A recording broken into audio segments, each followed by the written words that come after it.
And we now return to local news with Joan, who will start with sports.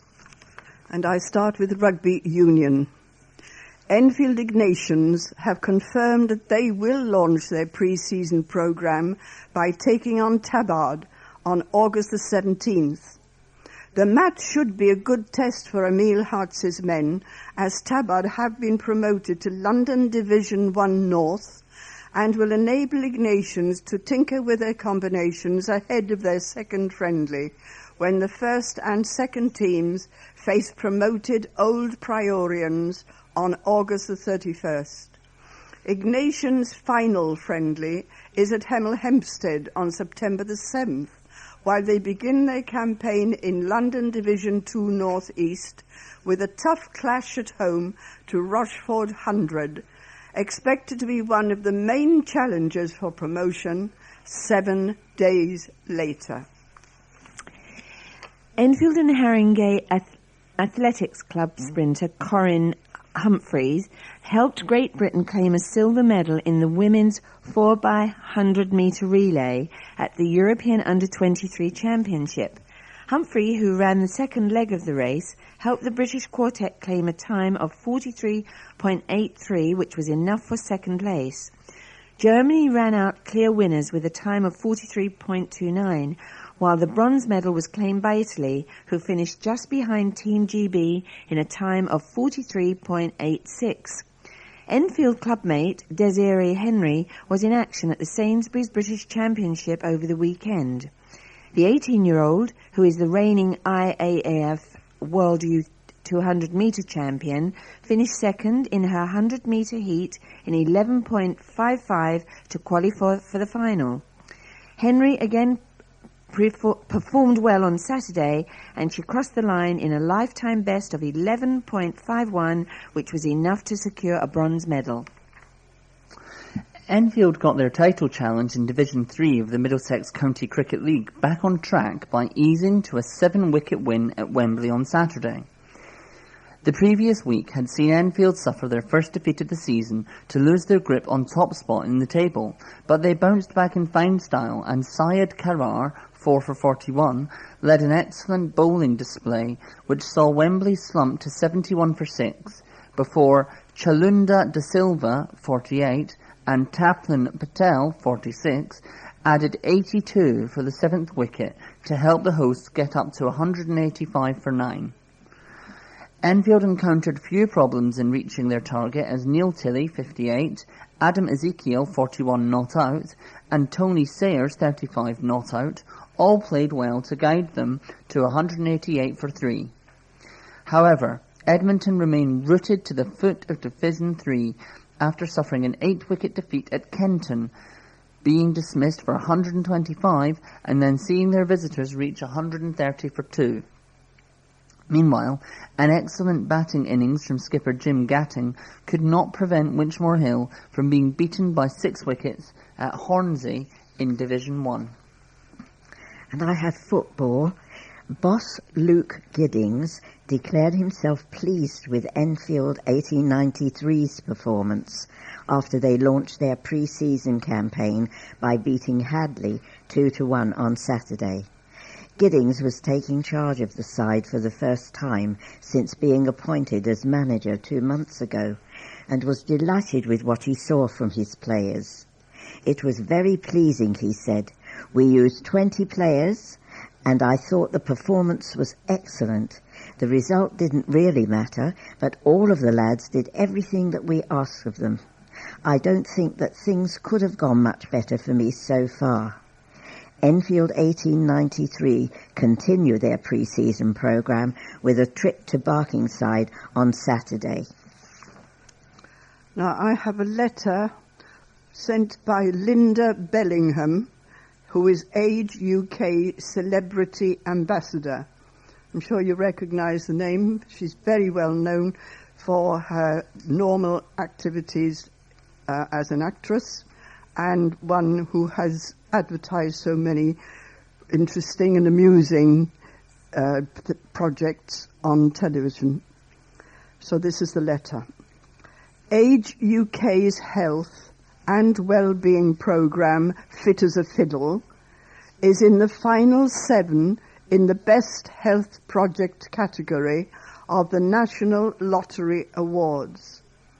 We now need as many people as possible to vote for the project for it to become a winner.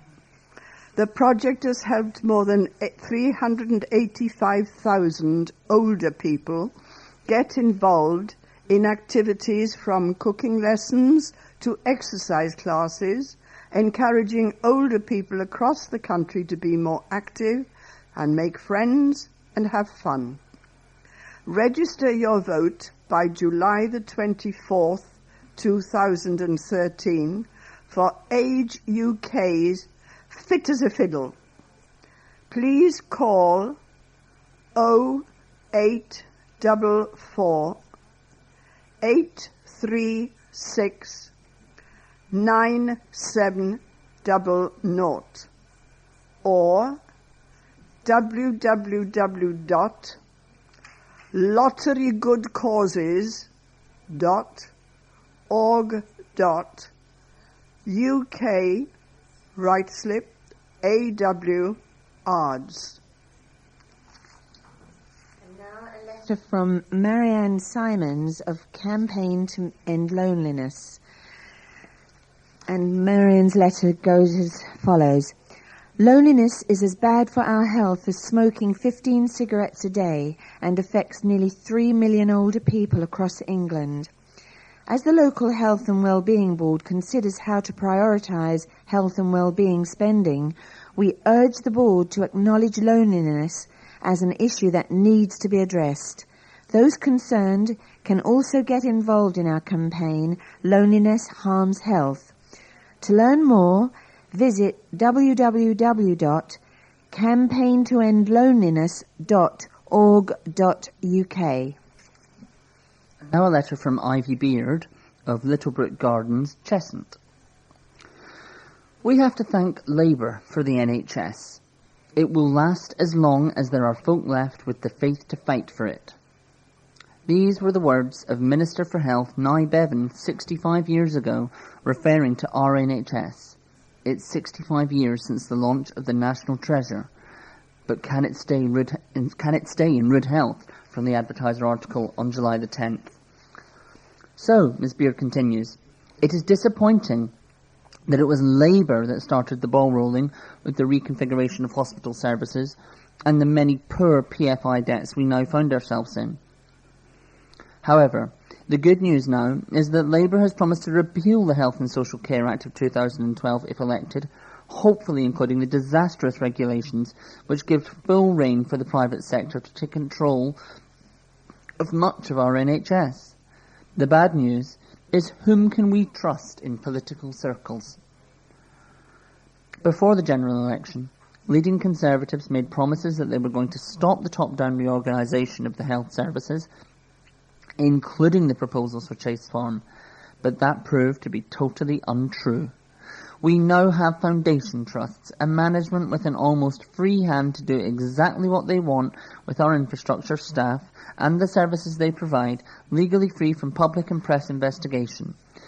The Royal Free Hospital, which has foundation trust status already, has very real intentions of acquiring both Barnet and Chase Farm hospitals within its umbrella. What it has in common with Enfield and Barnet has to be wondered, but the land at Chase Farm looks lucratively attractive to a foundation trust with the power to retain any finance gained by land sales. Interesting. And I have a letter from Baroness Sarah Ludford, who is the Lib Dem MEP for London, and she says, I am appalled by Tory attempts to pull out of key European cross-border crime-fighting measures because of blind anti-European Union prejudice. This so-called repatriation would leave our country less safe and more vulnerable to organised crime.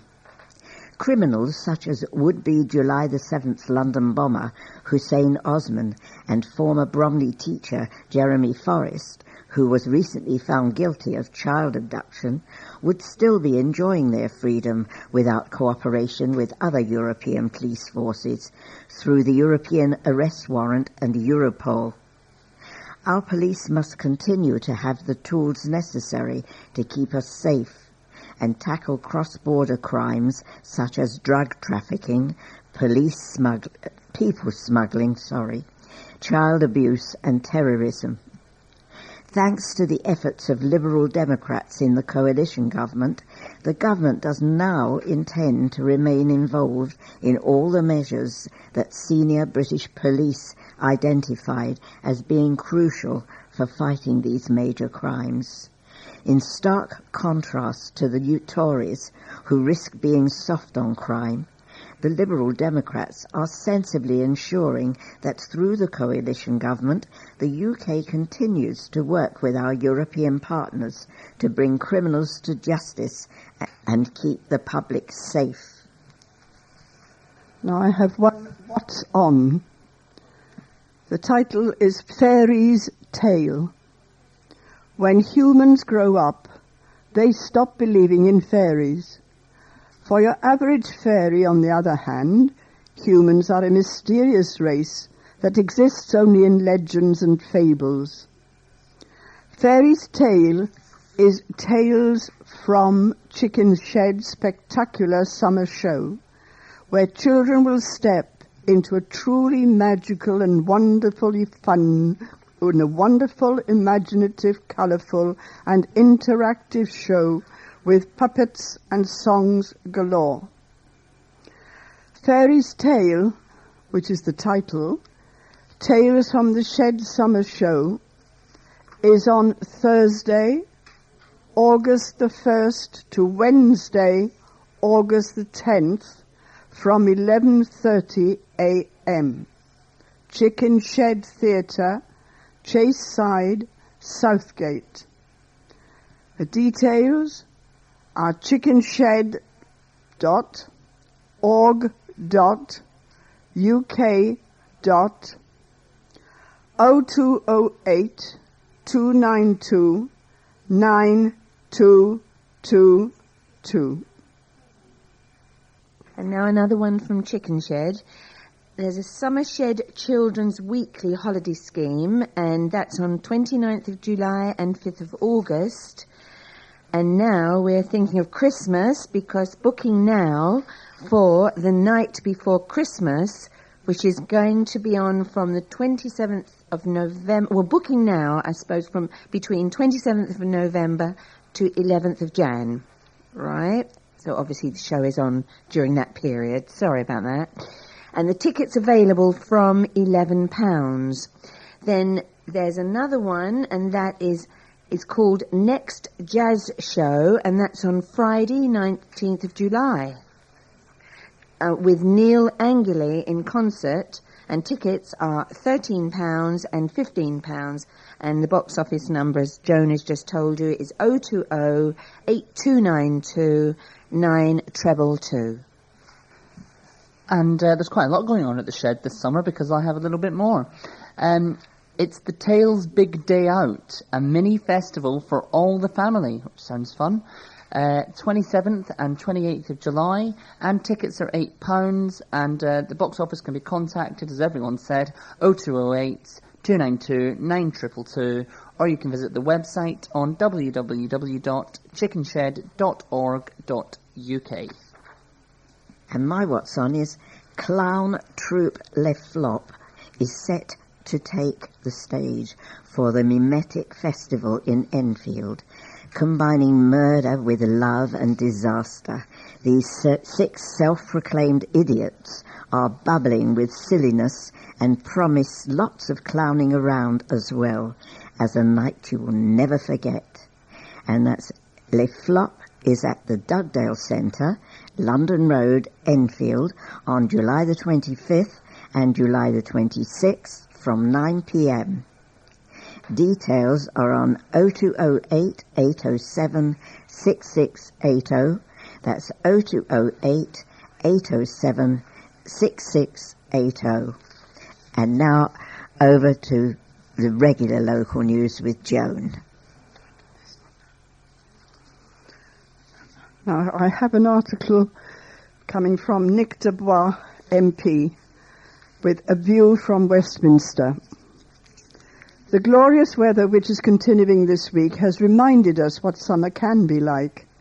Andy Murray's Wimbledon success kicked off the season superbly, putting a smile on people's faces after his epic achievement just over a week ago. This summer, I know many of us will be hoping for the decent weather to continue for as long as possible. Enfield will be playing host to many outdoor events, culminating in the annual town show in early September. This Saturday, I will be opening the 40 Hills Circus Fun Day, a fundraiser for 40 Hills School. It is just one of many events that the local community puts on for our enjoyment. We are lucky in Enfield that so many people work hard to give families particularly a range of entertainment right here on our doorstep throughout the summer. Local traders in particular back the activities, and it's right we do our best to support them. I will be listing a What's On page on my website, www.nickdubois.com, if you need to check out what's happening near you. If you are putting on an event, let me know, and I will promote it on the same page and my Twitter account at Nick Dubois. Better still, I hope to see you at one of the upcoming events.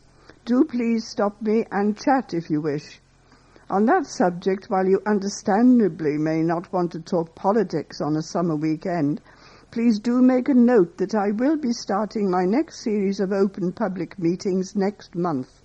The first one takes place on August the 8th at St. Luke's Church in Morley Hill, Enfield, running from 7 p.m. until 8 p.m. The meetings will take place across the constituency and run through until October. It's a good chance to come along and talk about what matters to you and ensure I try and represent your corner in Westminster. Details again are on my website. Young dancers performed with passion to help bring home the gold for England in the Dance World Cup. 39 pupils from the Morgan Aslanoff School of Dance in Tilekiln Lane, Palmer's Green, were among 24 English dance troupes who collectively scored the highest marks in the event in Brighton. Throughout the week, the children, who are between 5 and 19 years old, competed against dancers from around the world. They performed a total of 14 dances, including tap, jazz and ballet, and managed to win a total of 11 medals between them. 19-year-old Jamal Wolf also won the Most Outstanding Performer award. School principal Michelle Aslanoff said, "We did a lot of fundraising before the event so we could organise a coach to get everyone there. The dancers were absolutely fantastic. They performed with passion and did very well. I'm so proud of them all." Enfield community singers will be performing at Holy Trinity Church in Winchmore Hill as part of a series of upcoming concerts. The group, which has expanded and gone from strength to strength since forming in February last year, will be bringing Let the People Sing to the church in Green Lanes on Sunday starting at 3 p.m.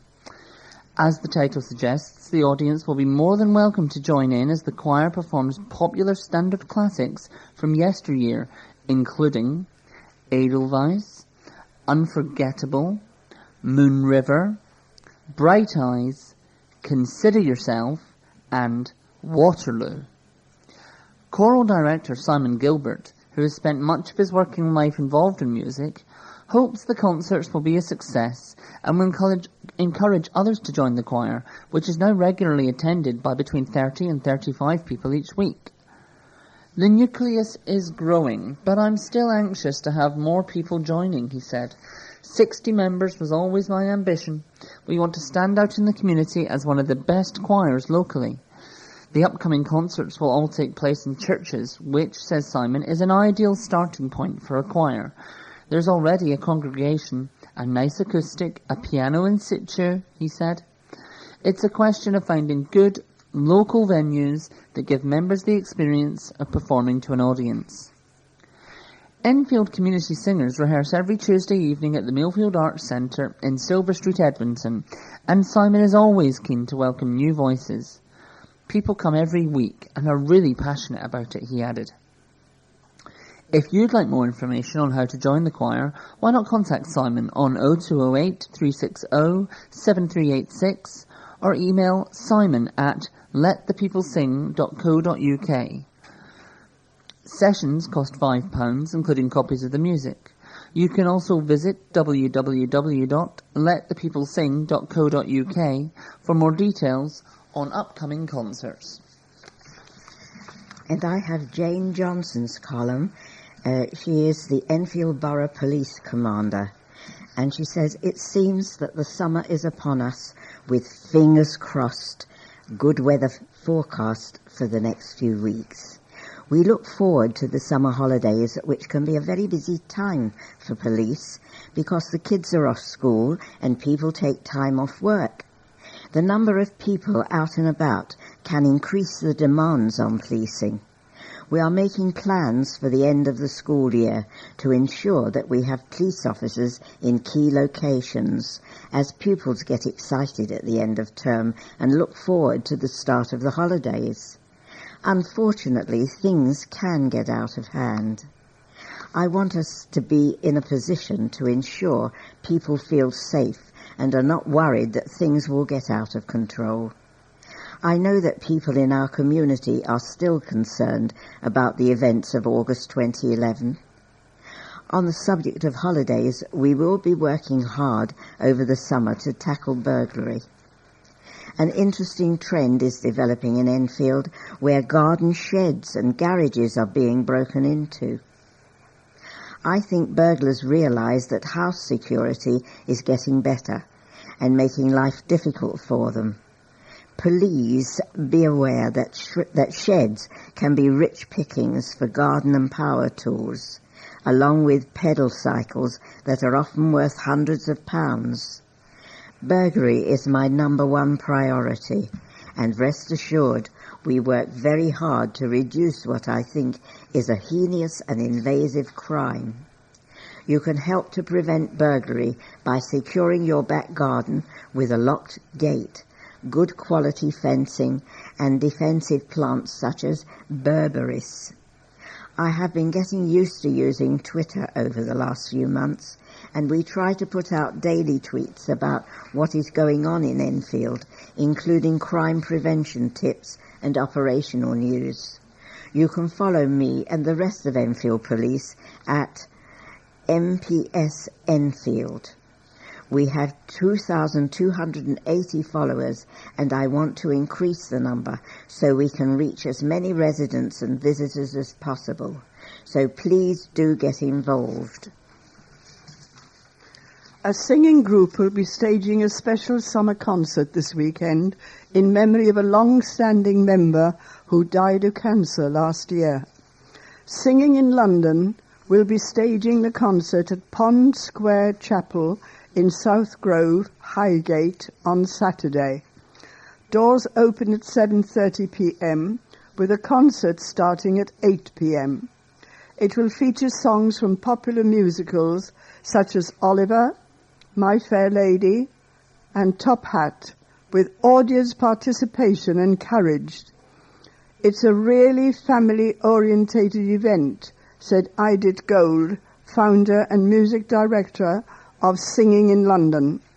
The audience is expected to sing along. Song sheets are provided, and we teach audience to go over the chorus and sing with us. Singing in London was founded in 2006, originally as a club for people from all sorts of backgrounds who enjoyed singing but had not had any previous experience or support. We nurture members who love singing but have no background in it, people who can't read music, haven't sung in public, people who are shy, said Edith, whose background is in professional music. They get confidence singing in a group and being coached. It is also social. People meet other people who like to sing. It makes a real difference to their lives. The Highgate-based group always puts on summer concerts, and this year's is particularly special as it is in memory of a long-time member of the group, Christopher Higgs, who died of liver cancer last year. It added, he was very dedicated and enthusiastic. When he joined, he was very shy but very passionate, and he became a real star. He was popular and very loved. All money raised from the concert will go towards the Marie Curie Hampstead Hospice, which helped to look after Christopher in his final days. Tickets for the event cost £10 for adults, £8 for concessions, with under 16s going free. To book, call 07904 884 484 or visit www.singinginlondon.com. Tickets will also be available on the door. A police officer who will retire this month after almost 30 years in the force will return to Enfield streets to work with young people. Stepping down following 28 years in the police service, Mick Lees will continue working in the community as a school governor of Aylwood Academy in Edmonton. His work as chairman of the Windmill Road School's governing body also earned him the title of Enfield Borough Council's Outstanding School Governor of the Year.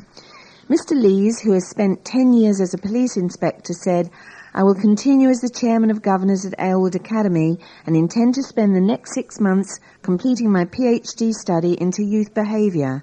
I'm interested in what young people themselves think works to control the antisocial aspects of youth behaviour."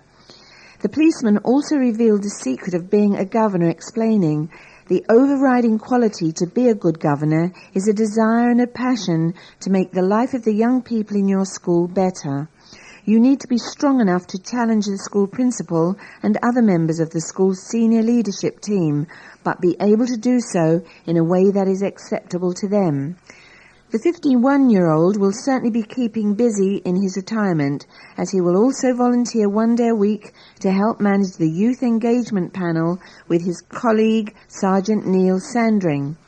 Mr. Lee said, "The panel was set up to find ways of reducing youth offending and improving support for young people, and it is very successful. Our youth panel meets youth groups in all parts of the borough." We have reached the end of our programme for this week. Thank you for listening. So from the team of Joan, Beverley, Rod and myself, Lilian, with Colin on controls, it's goodbye. Bye-bye. Cheerio.